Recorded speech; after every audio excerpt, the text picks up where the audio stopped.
আসসালামু আলাইকুম। আপনারা সবাই কেমন আছেন? আশা করি সবাই ভালো আছেন। আপনাদের দোয়ায় আলহামদুলিল্লাহ আমিও ভালো আছি। প্রতিদিনের মতো আজকেও আমি নতুন একটা রেসিপি নিয়ে হাজির হলাম। আজকে আমি বানাবো আলু পাকোড়া। এটা খুবই মজাদার একটা স্ন্যাক্স। ছোট বড় সকলেই এটা পছন্দ করবে। চায়ের সাথে 10 মিনিটে ঝটপট তৈরি করে নিতে পারবেন আপনারা এই আলু স্ন্যাক্স। তাহলে চলুন পুরো রেসিপিটি শুরু করি। পাকোড়া বানানোর জন্য প্রথমেই আমি মিডিয়াম সাইজের দুটো আলু নিয়ে নিয়েছি। এখন এগুলো খোসা ছাড়িয়ে নিব।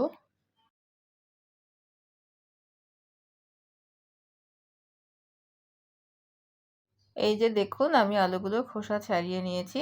এখন আমি এক এক করে একটা চাকুর সাহায্যে সবগুলো পাতলা পাতলা করে কেটে নিব।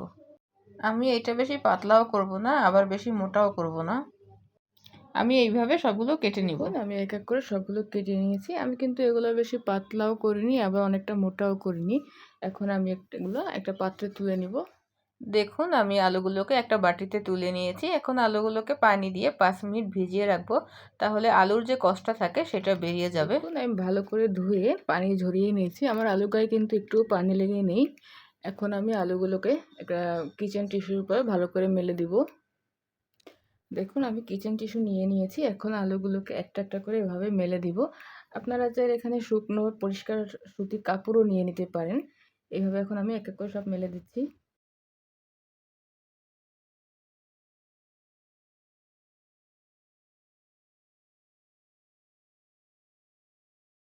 দেখুন আমি এক এক করে সবগুলো আলু এভাবে মেলে দিয়েছি।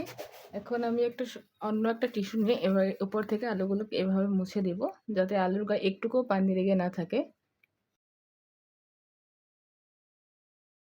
আমি আলুগুলোকে ভালো করে মুছে নিয়েছি। এখন এক এক করে সব আলুগুলো তুলে নিব।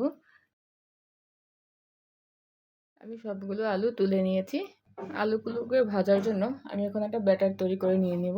আমি নিয়ে নিচ্ছি হাফ কাপ বেসন, দিয়ে দিব 2 চামচ চালের গুঁড়া। আপনাদের কাছে চালের গুঁড়া না থাকলে আপনারা কর্নফ্লাওয়ারও দিতে পারেন। দিয়ে দিব মরিচের গুঁড়া 1 চামচ, হাফ চামচ হলুদের গুঁড়া, দিয়ে দিব স্বাদ মতো লবণ, দিয়ে দিব 1/4 চামচ কালো জিরে, আর দিয়ে দিব কিছু ধনেপাতা কুচি। এখন আমি এই শুকনো উপকরণগুলো ভালো করে একটু মিশিয়ে নিব।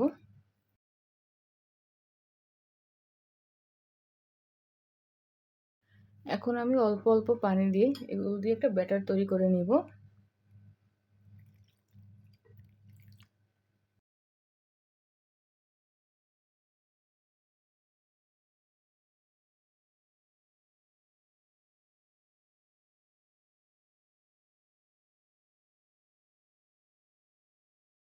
দেখুন আমি বেশি ঘনও না, আবার অনেকটা পাতলাও না, একটা ব্যাটার তৈরি করে নিয়েছি।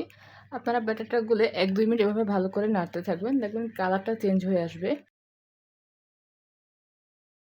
আমার ব্যাটার তৈরি হয়ে গেছে। এখন আমি আলুগুলো ভেজে নিব। আমি আলুগুলোকে ভেজে নিব, এই জন্য চুলায় একটা কড়াই বসিয়ে দিয়েছি। এখন দিয়ে দিব তেল।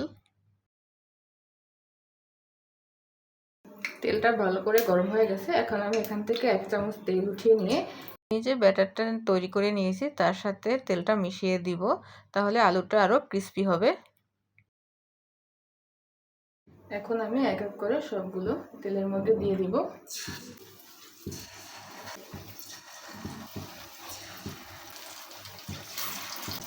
একবারে তেলের মধ্যে যতগুলো দেওয়া যায় আপনারা ততগুলো দিবেন, একটা গায়ের সাথে একটা দিয়ে দিবেন না। দেখুন আমার আলুগুলো কিন্তু ফুলে উঠছে। এখন এর উপর থেকে আমি আস্তে আস্তে করে তেল দিয়ে দিচ্ছি। এখন আমি আলুগুলোকে আস্তে আস্তে উল্টে দিব।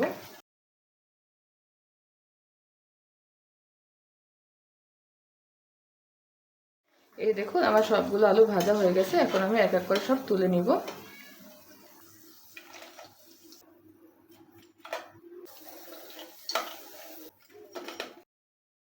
এই যে দেখুন আমি সবগুলো ভেজে গরম গরম সার্ভ করে নিয়েছি আমার ক্রিস্পি আলু পাকোড়া।